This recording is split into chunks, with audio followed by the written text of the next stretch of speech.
This is Malfi B. Welcome to the Fuck What They Say podcast, week 2. Today I'm going to open up about my mental health journey and struggles because I think that we're still really afraid to have open and honest conversations, specifically surrounding mental illness. We've all gotten a little bit more comfortable with mental health in general. When I was in high school, there were no conversations about mental health, and that's when I first started having panic attacks. I was a lifeguard. I was 16. It was maybe I was 17 the first time it happened. I think I was 17. Summer going into college, and I was a lifeguard. I was sitting in the lifeguard stand, and all of a sudden I blacked out. I couldn't see anything. Don't remember for how long this lasted. Thank God a child did not drown. But I was like, I just like completely left my body, and I couldn't see anything, and there was no one I could talk to about it. I just didn't know what happened. I just pretended it didn't happen, but then it happened again. I was at the Cheesecake Factory, I think the next week, with some of my best childhood friends, and I just like completely again left my body. I remember I could hear things.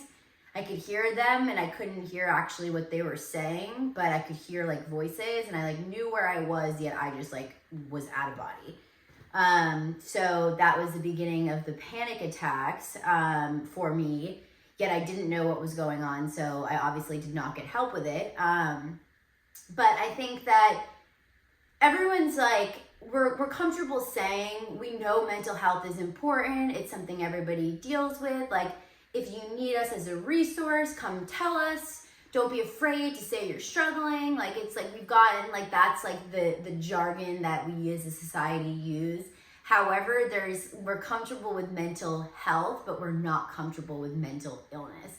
Illness is still really stigmatized. Like, when I was starting to work with my new therapist, we got into this whole conversation about how if I wanted to bill through my insurance, if there was any sort of diagnoses or any notes that she made, that it would go on my record, and how a lot of people, especially if you want to run for any political office, you don't want any marks on your record, which to me, I'm like, wow, we really still are not having these honest conversations about mental illness because we're looking at it as a weakness when it's really not. And it's something that so many of us deal with day to day. So until we can be honest with the fact that more of us than we even know struggle with mental illness.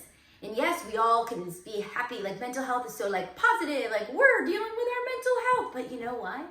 Mental illness can be fucking dark. I have severe anxiety, and all of my struggles kind of like fall under the anxiety umbrella. I'm anxious, depressive. So your anxiety and depression, they're kind of like besties. They're like drinking buddies, which we'll get into alcohol. It's a whole topic we'll cover today. They're like best buddy drinking buddies with like, so my anxiety is here and then my depression's here, but then sometimes it would like waver a bit, especially when I'm drinking too much. Ooh, up goes the depression. I mean, anxiety probably stays here and depression comes up and meets it. But my like resting state is anxious here and then like lower levels of depression.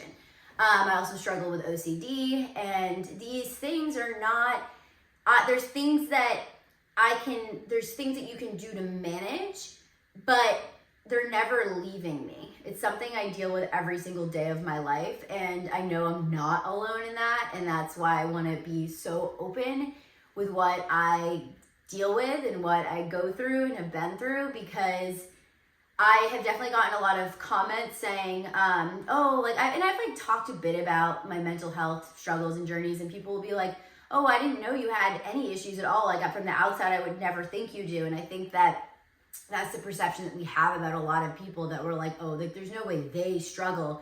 Like, they're so successful. They're famous. They have everything they could ever need and want. Yet all of us at the end of the day have struggles and have been through trauma. That was another conversation I had, I think it was last week, about childhood trauma. And some people will say, oh, I have no childhood trauma. I don't believe anybody that says they have zero childhood trauma. No one, no matter how amazing your parents are, no one comes out of childhood without some trauma. We all have it. So it doesn't, and like, trauma is another word that is still, everyone's so afraid of. I released a t-shirt a couple of years ago that just said childhood trauma with like little like butterflies and just drawings that I would make when I'm like 5 years old. And people were really triggered by it and really upset by it. And for me, it's basically like we all have childhood trauma. So the more that we can start openly facing it and going through it, the better we can move. We can actually move through it. Versus, I think for the longest time, it's like mental health has been something, and mental illness is something we just like sweep under the rug as a society. And we're like, oh, like not even under the rug, we put it under the bed. It's like the same way that you kind of, I don't do this anymore, but I could just like put shit under my bed. And then it's like out of sight, out of mind.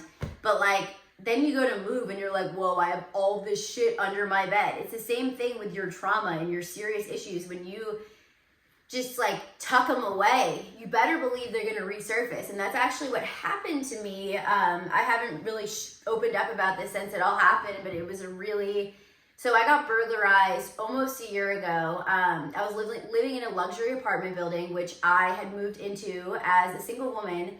And they advertised 24-hour security. And I was like, wow, I'm gonna feel so safe. This is great. I'm so excited. They have a concierge. It's gonna be like the best thing ever. And it was like a very fancy building with amazing amenities.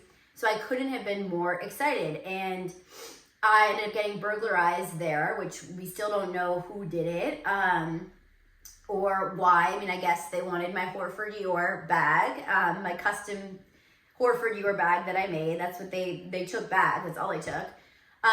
But I learned so much from it, and it really, like, I entered an extreme state of fight or flight, like the most extreme state of fight or flight I've ever been in. And it really just brought up, I was like dealing with severe PTSD symptoms, that I'm finally now, almost a year later, like, because I've gotten help and have gone through it, feeling balanced now. But what happened is like I had existing PTSD that was kind of like just chilling and dormant. And I thought I had dealt with it because I've been in therapy. I had done like years and years of therapy, going through my childhood trauma, just doing inner work on myself and getting to know who I am and like why I am the way I am, and just learning to like regulate my nervous system. But the burglary just brought up, like, it was like anytime I've ever felt unsafe in my body, it came to the surface. And it was like, you thought you were done dealing with it, but you're not. And it's also the number one thing I had to learn is that safety comes from within. Like, trying to get safety from friends, family, like, yes, they can offer safe spaces, but ultimately at the end of the day, you need to feel safe within your own body. Like, that's the thing that it kept coming back to me and my body, feeling safe in my body. And I will open up about what I went through as a kid, because I think it's really important that for the longest time, so I was sexually abused as a kid, and it's something that I did not realize. I had suppressed so far deep into my brain that I forgot about it not forgot about it, just like tucked it away, put it under the bed. And I was learning about repressed memories in a psychology class, and all of a sudden I'm like, oh fuck, that happened. This did happen. And I really turned to drugs and alcohol to cope. Mainly alcohol. I was a really heavy drinker. I don't drink at all anymore. I haven't drank in 6 months. I would not say that I'm an alcoholic, but I have definitely like walked a fine line of having a really unhealthy relationship with drugs and alcohol. And it was something that's like it's an unhealthy coping mechanism that was my favorite thing to turn to. And I loved more than anything to just numb out. I was like, I don't want to deal with my shit. Especially once I realized like how much shit there was that I hadn't been dealing with. I'm like, I'm just gonna numb this out.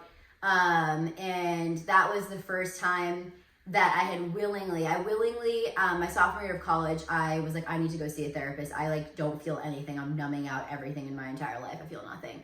So I went and saw a therapist, and unfortunately she was pregnant, or fortunately for her and her family, but she, I only could see her for 2 months, and I had like really liked her, and she brought out, I had numbed out my emotions so much that I genuinely couldn't say what I was feeling at all.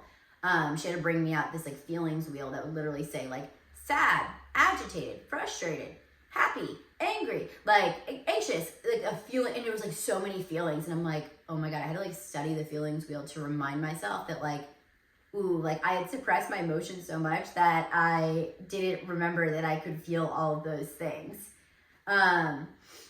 So yeah, sexual abuse as a kid is something that like it weighed so heavy on me, and I really thought it was something that made me unlovable and something that like was mine to carry, and that it was my fault, and that it made me made me fucked up, and that it was basically like something that like not ruined the rest of my life, but something that was like a dark cloud and like a really heavy like backpack that I was always carrying. And slowly but surely I was like, you know what, I realized that when I opened up to people that I felt safe with about it, that it started to feel a little bit less light. And I feel like that was kind of like the beginning steps of dealing with it, was like processing and accepting it. Then after college is when I got back into therapy and like really dove into it in CBT talk therapy. And that was really, really helpful. And then I have been able, after that, I was able to like comfortably speak about it with close friends and family. And then the burglary brought it back up and made me be like, oh, this is still in my body. This is still in my body. And that's when I found EMDR therapy, which I was hearing about it, and basically you reprocess your most traumatic memories. And I've been doing it for 4 months, and it's been really, really, really hard, yet amazing. Like, it's the first time that I can safely say that I feel safe in my body, and that I feel a lot lighter. And it's like my brain now realizes that the trauma is done. Like that trauma, the trauma of the burglary, the trauma of my childhood sexual abuse, like it's done. And I don't need, it was not my fault. I do not need to be carrying this. It doesn't need to be this heavy thing I carry. In fact, I want it to be something that I want to be open about this, because I know so many people have been through something similar, and there's no trauma that's like worse than the other. Trauma is trauma, and it affects your body, it affects your mind, it affects your whole being. So I don't care, like there's no, I feel like people belittle their own traumas sometimes, and they're like, oh, like you have it so much worse, so I shouldn't feel bad. It's like, no, you feel how you feel. You are entitled to feel how you feel, and no matter what, you didn't deserve to go through what you went through, but you have, and it doesn't have to be a death sentence for you. It's something that you can take and transform into something hopefully beautiful. Hopefully beautiful. I mean, I'm not going to sit here and tell you that it hasn't caused me so much pain and struggle for so many years. It has, but I feel free from it now. I feel free from it, and I want to be the person that can remind you that it can get better if you want to get better. If you want to feel lighter and free from the shit that you've been through, like there is a way for you to do it. It's a lot of hard work. And I will say, so I stopped drinking beginning of 2023, and that like alcohol was like such my like, I was actually just listening to Tom Holland on Jay Shetty's podcast, and hasn't drank for a year and a half. And what he was saying is like before he stopped drinking, he was worried that, because he's very social, and he felt like that was kind of his like social crutch that he would need when he's socializing. And I felt the same way. I'm very social. I'm very extroverted, yet introverted as well, but very extroverted. And I thought that drinking was like what made me fun. And then now I've realized, no, I'm fun, just as fun without drinking, and don't have the hangovers and mood swings that happen because it is a depressant. So alcohol just made, like I would feel, it numbed out the shit I was feeling temporarily. And I would go like such far extremes with it, like blacking out frequently, especially in college and a bit after college too, just abusing alcohol to the point that I didn't feel like myself anymore. I didn't even know I didn't even know who I was, because I was turning to numbing out, and then like wouldn't give myself time to recover, and I would just like continue the cycle of like, let's get fucked up, let's get fucked up, let's get fucked up. And then it's just like, you're entered this like pattern, this unhealthy, toxic pattern. And for me, in college, I didn't need to study. I did really well without studying. So it's not like my grades slipped or anything. So, and then, in the corporate world, I was really good at my job. Like nothing like actually suffered on the outside. So no one would have ever been really worried about me other than my parents, that knew, I don't think my mom ever knew the like extent of how much I was drinking. But she was worried. She was definitely worried. And I think that I'm not going to call myself an alcoholic, but I definitely have had a very unhealthy and toxic relationship with alcohol. And I think that if you're turning to a substance to like drown out something, then that's an unhealthy relationship. And I think that it was the only thing outwardly I was not suffering, but my mental health was like plummeting constantly. And after the burglary, I was still drinking, and at that time, that's when I started to realize, like, this is really bad for me. I can't, like, I was feeling my worst mentally, yet I was doing my best financially, and I just, like, wasn't able to find joy in anything. And that's when, it's like, there's, like, little, like, I think I saw a video saying that, like, the universe will give you, whisper, you'll hear whispers from the universe about needing to change something. And if you ignore the whispers, which most people do, eventually it screams. And I think that my relationship with alcohol, I started to get screams after the burglary being like, this is fucking up your life. Like, this is not good for you. This is not serving you in any way. And now and I haven't really opened up about not drinking at all. I'm just getting kind of comfortable opening up in general. And I think it's really important because we all create these images of ourselves on social media that, like, you look so cool, you look so artistic and successful and creative and this and that. And while all those things are true, there's so much more to all of us than what we show. And I'm really committed to being vulnerable publicly, because I think that we all sometimes silently suffer, when I believe that we don't need to silently suffer anymore.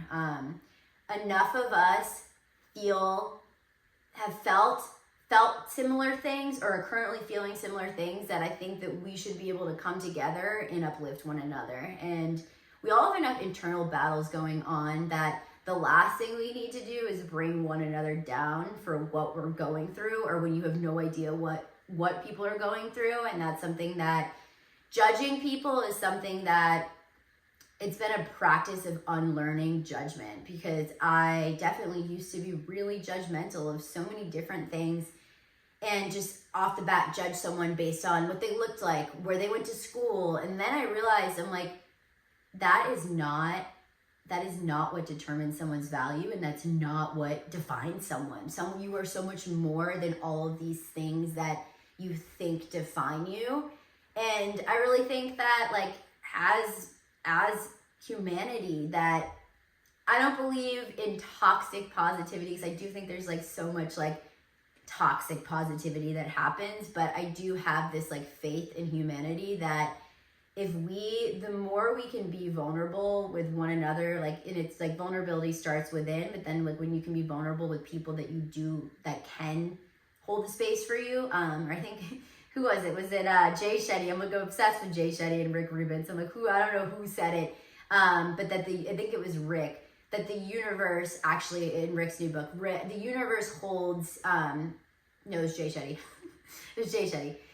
The universe actually holds space for people. But, so I really think that we can create a world in which it's safe to be ourselves, and to be able to grow through all the shit that we've been through and not have it feel so heavy. And I hope that me sharing all this today helps at least one person feel less alone. So I'll talk to you guys next week.